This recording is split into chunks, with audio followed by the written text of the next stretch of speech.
नमस्कार दोस्तों, स्वागत है आपका आज की बड़ी खबर में। आज की तारीख है 6 अक्टूबर 2025, दिन सोमवार।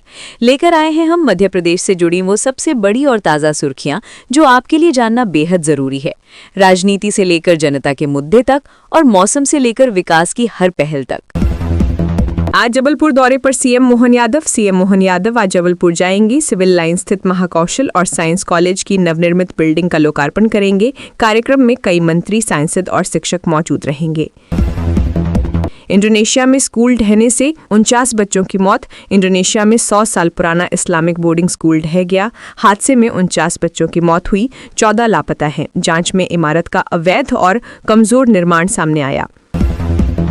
शास्त्री ने कहा, हिंदू विरोधियों को देश छुड़वाएंगे या घर वापसी कराएंगे।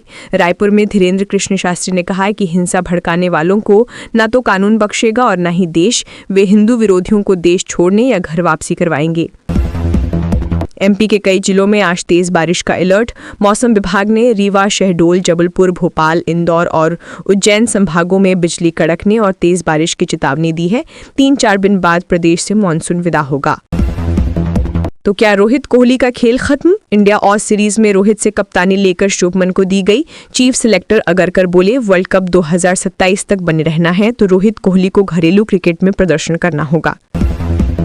सारे जतन बेकार, जन्मदिन से पहले मासूम की मौत। 4 साल का उसैद बर्थडे से 6 दिन पहले चल बसा। पिता ने इलाज के लिए ऑटो तक बेच दिया। 3.5 लाख खर्च हुए पर कोल्ड ड्रिफ्ट सिरप से बिगड़ी हालत सुधर न सकी। एनपीएस में बड़े बदलाव का प्रस्ताव, बढ़ेगा लाभ। सरकार एनपीएस में नए विकल्प लाने जा रही है। रिटायरमेंट पर निवेशक जरूरत के हिसाब से पैसा निकाल सकेंगे। 45 साल तक 50% इक्विटी में निवेश की छूट होगी। साथ ही मासिक पेंशन और पेंशन क्रेडिट का विकल्प भी मिलेगा। पेंशन की आयु सीमा 17 वर्ष तक बढ़ाई जाएगी।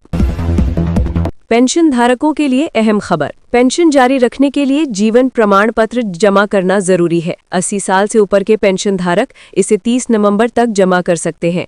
प्रमाण पत्र बैंक, जीवन प्रमाण केंद्र, सीएससी या जीवन प्रमाण ऐप से भी जमा किया जा सकता है। छिंदवाड़ा कफ सिरप कांड, एसआईटी तमिलनाडु जाएगी। छिंदवाड़ा में कफ सिरप से 14 बच्चों की मौत की जांच कर रही एसआईटी अब तमिलनाडु जाकर दवा कंपनी के कामकाज की पड़ताल करेगी। कलेक्टर ने बताया कि 8 बच्चे नागपुर में भर्ती हैं, जिनमें 3 की हालत नाजुक है। बैतूल में भी 2 बच्चों की मौत इसी सिरप से होने का शक है। जांच के लिए सभी जगह से सैंपल लिए जा रहे हैं। ममता ने बंगाल में पैदा की भयानक स्थिति। केंद्र मंत्री सुकांता मजूमदार ने पश्चिम बंगाल में बीजेपी नेताओं पर हुए हमले के बाद ममता बनर्जी पर गंभीर आरोप लगाए हैं। उन्होंने कहा कि बंगाल में लोकतंत्र नहीं बचा है। मजूमदार ने आरोप लगाया कि टीएमसी ने बांग्लादेशी और मुसलमानों को आगे करके उनके नेताओं पर हमला करवाया है। वांगचुक की रिहाई पर एससी का नोटिस। सुप्रीम कोर्ट ने एक्टिविस्ट सोनम वांगचुक की रिहाई अर्जी पर केंद्र को नोटिस जारी किया। एससी ने पूछा कि सोनम वांगचुक को क्यों रिहा ना किया जाए। वकील ने गिरफ्तारी का आधार न बताने का आरोप लगाया। सीएम मोहन का ऐलान, मिलेंगे 5,000 रुपए। सीएम मोहन यादव ने कहा कि मध्य प्रदेश अब निवेश के लिए सबसे उपयुक्त राज्य बन चुका है। भरपूर बिजली पानी, कुशल श्रम शक्ति और बेहतर लॉजिस्टिक सुविधाएं उद्योगों के लिए बहुत लाभकारी हैं। उन्होंने निवेशकों से प्रदेश में उद्योग स्थापित करने का आग्रह किया। सीएम ने कहा कि रोजगार आधारित उद्योगों को 5,000 रुपए प्रति श्रमिक की वेतन सब्सिडी, बिजली पानी और कनेक्टिविटी की सुविधाएं दी जाएंगी।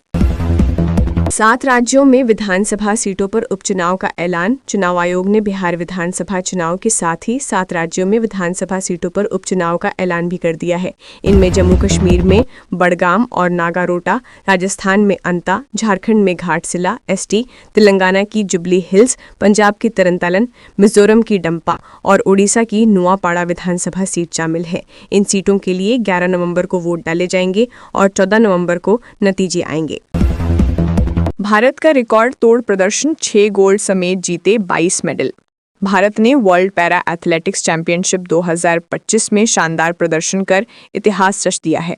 नई दिल्ली में आयोजित चैंपियनशिप में भारत ने 6 गोल्ड मेडल, 9 सिल्वर मेडल और 7 ब्रॉन्ज मेडल जीतकर 22 मेडल अपने नाम किए हैं।